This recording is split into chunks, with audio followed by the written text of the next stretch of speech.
नमस्कार, आप देख रहे हैं सिटी सेंटर शो। मुंबई से मैं हूं पूजा भारद्वाज और आप देख सकते हैं कि निसर्ग से ज्यादा इस बार ताउते चक्रवात की वजह से मुंबई में और महाराष्ट्र में क्षति पहुंची है। करीब 200 किलोमीटर दूर है ये चक्रवात तूफान मुंबई से। उसके बावजूद देर रात भी तेज हवाओं के साथ मुंबई के कई हिस्सों में बारिश हो रही है। आपको बता दें कि आज महाराष्ट्र में इस चक्रवात तूफान की वजह से 6 लोगों की मौत हुई है, 17 लोग घायल हुए, 13,000 से ज़्यादा लोगों को सुरक्षित स्थानों पर ले जाया गया। वहीं 3,500 से ज़्यादा ढांचों या इमारतों को नुकसान पहुंचा है। तो किस तरह से मुंबई महाराष्ट्र को इस चक्रवात तूफान से क्षति पहुंची है, सबसे पहले आपको सिटी सेंटर शो में इस ब्यूरो रिपोर्ट में दिखाते हैं।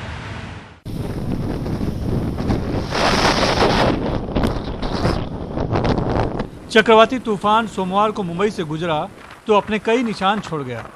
तेज हवाओं के साथ ही भारी बारिश हुई और समुद्र में ऊंची लहरें उठी। रत्नागिरी और सिंधुदुर्ग के समुद्री किनारे भी प्रभावित हुए।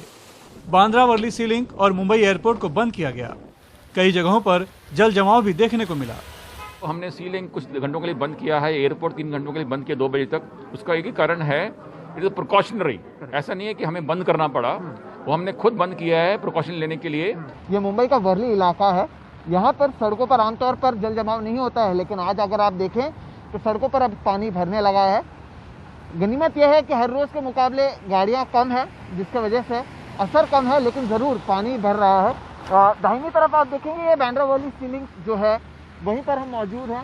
जो सी लिंक की तरफ जाने वाला जो ब्रिज है उसे ज़रूर बंद कर दिया गया है, लेकिन भारी बारिश की वजह से जल जमाव आपको देखने मिलेगा। मुंबई में सोमवार सुबह हल्की बारिश हो रही थी, लेकिन जैसे जैसे दिन बढ़ता गया, भारी बारिश के साथ ही तेज हवा ने परेशानी बढ़ा दी। कई जगह पर पेड़ गिरे। नवी मुंबई में एपीएमसी मार्केट में छत का पतरा गिरने से तकरीबन 15 गाड़ियों का नुकसान हुआ। रत्नागिरी सिविल अस्पताल में भी पानी भरा नजर आया, तो वहीं गेटवे ऑफ इंडिया और मरीन ड्राइव पर भी इसका असर पड़ा। फिलहाल मैं गेटवे ऑफ इंडिया पे हूँ, जहाँ पे आप अंदाजा लगा सकते हैं कि जो भारी मात्रा में जो हवा की रफ्तार है वो बहुत ज़्यादा तेज़ है। यहाँ पे आरएनबी के प्रेडिक्शन के मुताबिक ये 90 से 100 किलोमीटर प्रति घंटे की स्पीड है। और जहाँ से जैसे कि आप देख रहे हैं ये काफ़ी तेज है। और किसी को भी हम एडवाइस करते हैं कि समय के साथ बिल्कुल भी मत जाइए। हम मुंबई के मरीन ड्राइव को जाने वाली जो ब्रिज है वहाँ पर मौजूद है। मेरे दाहिने तरफ आप जो देख रहे हैं ये मुंबई मरीन ड्राइव है।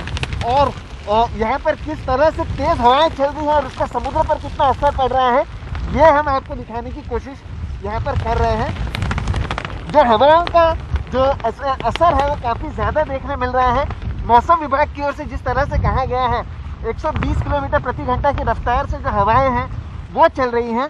आपको बता दूं कि इस ब्रिज के ऊपर तक भी अगर आप देखेंगे तो समुद्र की लहरें आ रही हैं।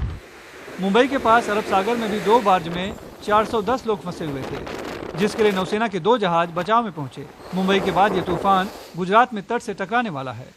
कि ये जो साइक्लोन है ये इस वक्त पालघर और मुंबई के बीच में है, यानी मुंबई से आगे बढ़ चुका है। मुंबई से आगे बढ़ चुका है जी। और इसका डिस्टेंस जो है लैंड से वो लगभग 89 नॉटिकल माइल्स पे है।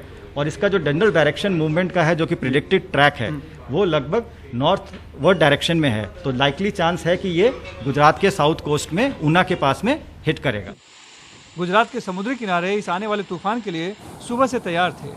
ब्यूरो रिपोर्ट एनडीटीवी इंडिया के लिए। और नोएडा में भी ड्राइव इन वैक्सीनेशन की शुरुआत हो चुकी है, यानी कि गाड़ी से आइए, गाड़ी के अंदर ही टीका लगवाइए और गाड़ी में ही करीब 30 मिनट के लिए इंतजार करिए पार्किंग में, जो कि एक ऑब्जर्वेशन पीरियड होगा। नोएडा के एक मॉल से इसकी शुरुआत हुई है। परिमल कुमार की ये रिपोर्ट देखिए।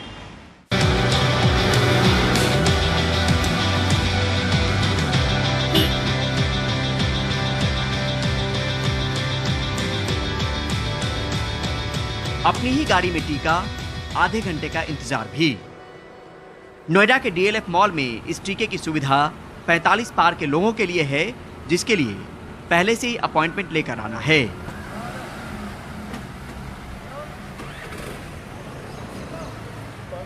सेफ्टी भी है, भीड़ भाड़ भी नहीं है। सेफ्टी तो है ही अपनी ना, कि अपनी कार में तो डर नहीं है वो चीज़।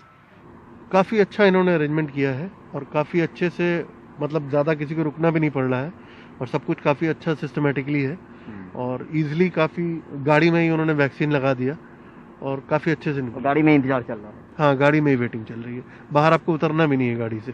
वैक्सीन लगने के बाद आपको आधे घंटे जैसे वेट करना है।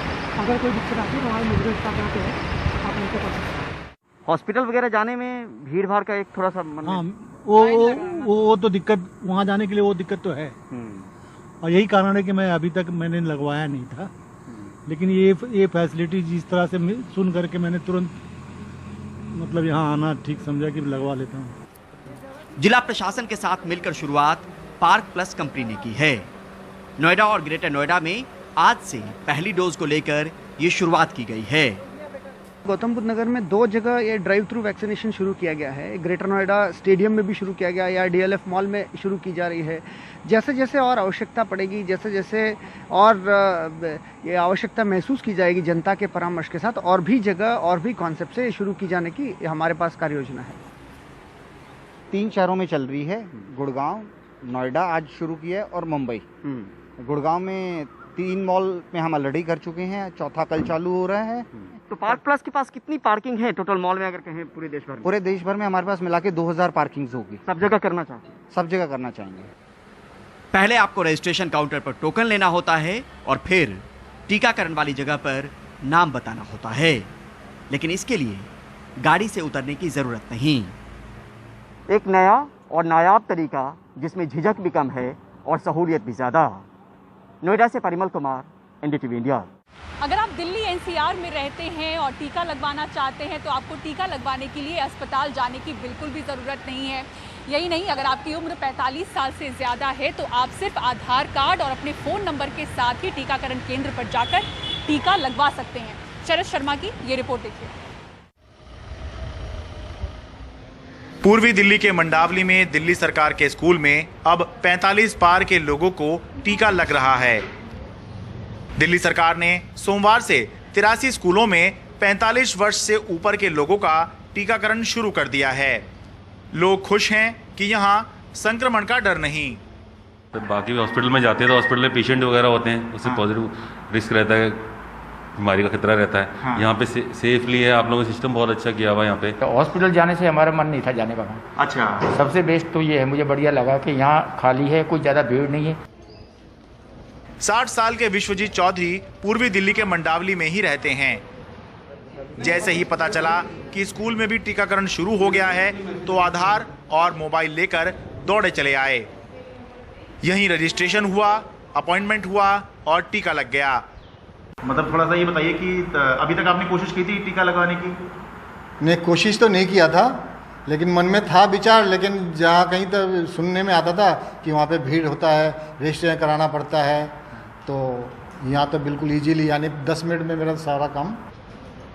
सबसे अच्छी बात यह है कि जिनके पास स्मार्टफोन नहीं है या जो तकनीक नहीं जानते, उनके लिए रजिस्ट्रेशन से लेकर अपॉइंटमेंट तक की व्यवस्था स्कूल में ही है। हमारे टीचर्स जो हैं, जो लोग रजिस्ट्रेशन कर पाने में असमर्थ हैं, उनकी हेल्प कर रहे हैं रजिस्ट्रेशन करने में। जो वॉक इन से आते हैं उनके लिए रजिस्ट्रेशन हमारे टीचर्स कर रहे हैं। यानी 45 पार के लोग अब केवल आधार और मोबाइल लाएं और टीका लगवाएं। दिल्ली में 18 से 44 साल के लोगों को पहले ही स्कूलों में टीके लग रहे थे, अब 45 पार के लोगों को भी स्कूलों में टीके लगने शुरू हो गए हैं। कहने का मतलब ये है कि अब आपकी उम्र कुछ भी हो, अगर आप टीका लगवाना चाहते हैं तो आपको अस्पताल में जाने की बिल्कुल भी ज़रूरत नहीं है। दिल्ली से अपने सहयोगी कैमरा पर्सन मोहम्मद मुरसलीन के साथ मैं शरद शर्मा, NDTV इंडिया। और अब बात लखनऊ की करते हैं, जहां 2 मस्जिदों द्वारा कोरोना के मरीजों को मुफ्त में ऑक्सीजन कॉन्सेंट्रेटर्स दिए जा रहे हैं। दोनों मस्जिदों के कमेटियों ने ये नियम बनाया है कि जो गैर मुसलमान हैं उनको 50% कॉन्सेंट्रेटर्स दिए जाएंगे, यानी कि कोई ये आरोप न लगा सके कि मस्जिदों से सिर्फ मुसलमानों को ही मदद पहुंच रही है। या अल्लाह, इस बीमारी से हम सबको सेहत अता फरमा। या अल्लाह, इस बीमारी को ख़त्म फरमा। या अल्लाह, इंसानियत पर रहम फरमा। या अल्लाह, इंसानियत पर रहम फरमा। या अल्लाह, जो तुझको मानने वाले हैं उन पर रहम फरमा। या अल्लाह, जो तुझको नहीं मानने वाले हैं उन पर भी रहम फरमा। या अल्लाह, हम सबको शिफा अता फरमा। आमीन सुम्मा आमीन। लखनऊ की लाल बाग जामा मस्जिद में ये दुआ भी कर रहे हैं और दवा भी। नमाजियों की कतारों के साथ oxygen concentrator, PPE kit, cylinder, oxygen regulator की भी एक कतार है। काफ़ी बढ़ चुके हैं और कुछ बटना बाकी हैं। और अभी आएंगे। लोग आते हैं यहाँ पर और रोने लगते हैं और रात में 4 बजे 3 बजे हम लोगों का फ़ोन आते हैं कि हम लोगों की मदद कीजिए और हम लोग उनकी इस तरह से मदद कर रहे हैं। हमारे सामने रचित कुकरेजा वहाँ पहुँचे। उनके पिता का ऑक्सीजन लेवल काफ़ी कम हो गया है। कुछ औपचारिकताओं के बाद उन्हें एक ऑक्सीजन कॉन्सेंट्रेटर मिल गया। घबराए हुए आए थे, खुश होके गए हैं। उन्होंने हमसे भी बात की। मेरा दोस्त यहाँ से मस्जिद के सामने से निकल रहा था। उसने जब यहाँ पे बैनर देखा कि यहाँ पे लोगों की मदद की जा रही है तो उसने मुझे बताया कि आप एक बार यहाँ पे भी ट्राई करो। तो मैंने यहाँ पे जब फ़ोन किया और मेरी यहाँ पे वासी भाई से बात हुई तो उन्होंने कहा कि आप बिल्कुल बेफिक्र होकर के यहाँ आ जाइए। प्रमोद शर्मा भी एक ऑक्सीजन कॉन्सेंट्रेटर ले जा रहे हैं। उनके घर में तो सब खैरियत है, लेकिन वो यहाँ से ऑक्सीजन ले जाके पड़ोसियों की मदद करते हैं। ये पड़ोस में है, आंटी जी हैं, उनके जो बेटा है वो नोएडा में जॉब कर रहा है, वो यहाँ नहीं है, तो उनको ऑक्सीजन की काफ़ी कमी लग रही है 3 दिन से। तो इससे पहले भी मैं उनके लिए ले जा चुका था। तो आज मुझे कुछ दवाएं चाहिए थी, कॉन्सनट्रेटर मशीन चाहिए थी। हमने मस्जिद कमेटी के जिम्मेदार से पूछा कि आधी ऑक्सीजन गैर मुसलमानों के लिए वक्फ क्यों है। वो कहते हैं कि वो आबादी में हमसे ज़्यादा हैं, इसलिए बीमारी भी उन्हें ज़्यादा है। ये कोई बड़ी बात नहीं है और न कोई बड़ा काम है। ये हम सिर्फ इंसान की मदद कर रहे हैं। हम हिंदू मुसलमान किसी को नहीं देख रहे। यहाँ हर आदमी का इस्तकबाल है, हर आदमी का स्वागत है। जो भी हिंदू भाई हो या मुसलमान भाई हो यहाँ आए और हमसे जो भी मदद हो सकी हम उनको करने को तैयार हैं। मस्जिद से कुछ दूर हमें कुछ लोग रिक्शे वालों को सेवइयाँ बांटते दिखे। एक गाड़ी में सेवइयाँ लाए हैं। कहते हैं कि 2 साल से लॉकडाउन में दोस्त रिश्तेदार घर नहीं आते, इसलिए उनके हिस्से की सेवइयाँ इन्हें खिलाते हैं। बेपनाह तकलीफ़ों के एक दौर में, एक ऐसे वक्त में जब हर तरफ मौतें हैं, आहें हैं, सिसकियाँ हैं, इंसान की खिदमत करने से बड़ी इबादत क्या हो सकती है। लखनऊ में कैमरामैन राजेश गुप्ता के साथ कमाल खान, NDTV इंडिया। महाराष्ट्र में मई महीने में अप्रैल के शुरुआती 15 दिनों की तुलना में 155% मौतें बढ़ी हैं। महाराष्ट्र के नांदेड़ में एक परिवार के 4 सदस्य 15 दिनों के अंदर कोरोना की वजह से उनकी मौत हो गई और अब भी ऐसे कई परिवार हैं जो कोरोना की वजह से उजड़ गए हैं। इधर मुंबई में कब्रिस्तान ने बाहर बोर्ड लगाया है कि नए शवों के लिए उनके पास जगह नहीं। 2-3 बाद में पता चला कि कोरोना पॉजिटिव है और 15 दिन में सब खत्म हो गए। महाराष्ट्र में नांदेड़ के इस हंसते खेलते परिवार में अब मातम है। कोरोना की दूसरी लहर ने प्रतिभा से उनके डॉक्टर पति, सास, ससुर और जेठ परिवार के 4 सदस्यों को छीन लिया। प्रतिभा के पति 44 साल के डॉक्टर अनिल पाटीकर थे। क्लिनिक चलाते थे। कोविड के कारण निजी अस्पताल में मौत हुई। 4 अप्रैल से 20 अप्रैल के बीच यानी करीब 15 से 16 दिनों में परिवार के 4 सदस्यों की कोरोना से जान चली गई। सिर्फ बुखार आया सबको, रंग दर्द हुआ और 2-3 बाद में पता चला कि कोरोना पॉजिटिव है और 15 दिन में सब खत्म हो गए। हमारे सास, ससुर, डॉक्टर साहब और उनके भाई। अब तो कुछ भी समझ में नहीं आ रहा। अब भगवान जो मार्ग दिखाएगा उस पे चलेगी। 16 मई को नांदेड़ जिले से 43 मौतें रिपोर्ट हुई हैं। महाराष्ट्र में बीते 16 दिनों में यानी 1 मई से 16 मई के बीच 11,871 मौतें हुई। वहीं 1 अप्रैल से 16 अप्रैल के बीच 4,653 मौतें दर्ज हुई थीं। अप्रैल के शुरुआती 16 दिनों की तुलना में मई के शुरुआती 16 दिनों में 155% मौतें बढ़ी हैं। राज्य के कोल्हापुर, बीड़, नांदेड़, औरंगाबाद, चंद्रपुर जैसे जिले भी 35 से ऊपर मौतें 24 घंटों में दर्ज कर रहे हैं। सरकारी बुलेटिन में सबसे ज्यादा नागपुर ने 104 मौतें रिपोर्ट की, कोल्हापुर में 98, पुणे में 62 तो मुंबई में 60 कोविड मौतें एक दिन में रिकॉर्ड हुई। इधर मुंबई का वडाला मुस्लिम सुन्नी कब्रिस्तान जगह की कमी का बोर्ड भी लगा चुका है। बोर्ड पर लिखा है कि यहाँ 1132 कब्रों की जगह है, जिनमें 128 बच्चों के लिए हैं और 165 कोविड से मृत लोगों के लिए, 839 बाकी शवों के लिए। बोर्ड में छपे संदेश के मुताबिक बीते 18 महीनों से अब तक करीब 1000 शव यहाँ पहुँचे हैं, जिनके लिए जगह बनाने में दिक्कत हो रही है। बोर्ड पर यह भी लिखा है कि शव को गलने में करीब 18 महीने का वक्त लगता है, लेकिन नई जगह बनाने के लिए 10 से 12 महीनों में ही इन्हें बाहर निकाला जा रहा है। ये कब्रिस्तान है, उसकी मियाद है दफन करने की, वो एक साल 6 महीने की है। अब यहाँ पर लगभग सब 1 लाख 6 महीने से यहाँ पर कब्रें हैं। अब यहाँ पर फुल हो गई है। अब यहाँ पर कुछ दफन करने की गुंजाइश नहीं है। इसीलिए हमारे को शांति नगर में एक कब्रिस्तान अलॉकेट किया गया है, लेकिन अभी तक हमारे पोजीशन में आया नहीं। अगर ये हमारे पोजीशन में आएगा तो यहाँ पर जो नहीं दफनाने की जो दिक्कत आ रही है वो वहाँ पर हो जाएगी और हमारी जो मैयतें हैं वो बराबर दफन हो जाएगी। तो यहाँ पर दफन नहीं करेंगे तो यहाँ से बहुत लंबा है नारियलवाड़ी कब्रिस्तान, वहाँ पर ले जाना पड़ता है। अब नारियलवाड़ी कब्रिस्तान में कुछ वहाँ पर भी कुछ दफनाने देते नहीं है। तो ये सब दिक्कतें यहाँ के लोगों के लिए यही कब्रिस्तान अच्छा है और जो जगह दी है वो अच्छी है। अगर वो भी नहीं मिलेगी तो हम कहाँ दफनाएंगे। मुंबई में पिछली पीक के दौरान जून महीने में कोविड से एक दिन में 100 पार मौतें दर्ज हुई थी। इस बार शहर में हालात वैसे नहीं, लेकिन जो हालात हैं वो कब्रिस्तान पर भी भारी पड़ रहे हैं। नांदेड़ से कन्हैया खंडेलवाल के साथ मुंबई से पूजा भारद्वाज, एनडीटीवी इंडिया। और अब कर्नाटक में भी सामने आ रहे हैं ब्लैक फंगस इन्फेक्शन के मामले। पूरी खबर एक ब्रेक के बाद। देखते रहिए सिटी सेंटर शो।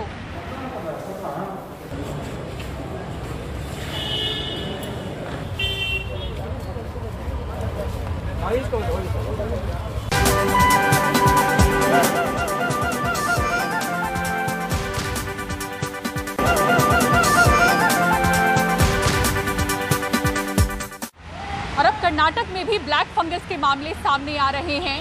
35 से 45 साल के लोग सबसे ज्यादा इससे प्रभावित हैं, खासतौर से वो लोग जिन्हें डायबिटीज है। निहाल किदवई की रिपोर्ट देखिए। ब्लैक फंगस यानी म्यूकोमाइकोसिस नाम की बीमारी अब कर्नाटक में भी कोविड से ठीक हुए मरीजों को परेशान कर रही है। इनकी संख्या राज्य में कितनी है ये कहना मुश्किल है। एक अंदाज के मुताबिक 100 के आसपास। अब एक समिति बनाई गई है वजह और उपाय सुझाने के लिए।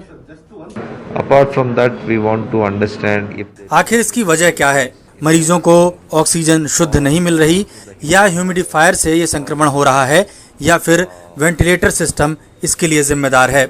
सिविल सर्जन की अध्यक्षता वाली समिति अब हमें इसकी वजह बताएगी। constituted a committee under ENT surgeon. राज्य सरकार ने ब्लैक फंगस से बचाव के लिए 20,000 वायल फिलहाल केंद्र से मांगा है। विशेषज्ञों के मुताबिक कोविड से ठीक हुए 35 साल से 45 साल के लोगों में ये लक्षण ज्यादा पाए जा रहे हैं। कोविड से ठीक होने के 1 से 2 हफ्ते बाद ये सामने आ रहे हैं। नाक से काले पदार्थ का निकलना, नाक और दांतों में दर्द, गाल में सूजन आदि से शुरुआत होती है। बाद में आंखों तक संक्रमण पहुंचता है। इसके बाद दिमाग तक पहुंच गया तो जानलेवा हो जाता है। And most of them are diabetics and unfortunately they are uncontrolled. ज्यादातर ब्लैक फंगस के शिकार वे लोग होते हैं जो डायबिटिक हैं। उन्हें ट्रीटमेंट के दौरान स्टेरॉइड काफी दिया गया, शुगर का स्तर बढ़ गया। इम्यूनिटी ऐसे मामलों में काफी कम होती है, जिससे ब्लैक फंगस के ये लोग शिकार हो जाते हैं। In and on all of us, it attacks the person. Covid से ही सरकार लोगों की जान नहीं बचा पा रही। ऐसे में जानलेवा ब्लैक फंगस ने चुनौती काफी बढ़ा दी है, खासकर छोटे शहरों और गांवों में, जहां बड़े शहरों की तुलना में लोगों में जानकारी की कमी है। बेंगलुरु से कैमरामैन गोविंद मूर्ति के साथ निहाल किदवई, एनडीटीवी इंडिया। और मुंबई के वेस्टर्न एक्सप्रेस हाईवे से सिटी सेंटर शो में पूरी टीम को दीजिए इजाजत। खबरों के लिए देखते रहें एनडीटीवी इंडिया। नमस्कार।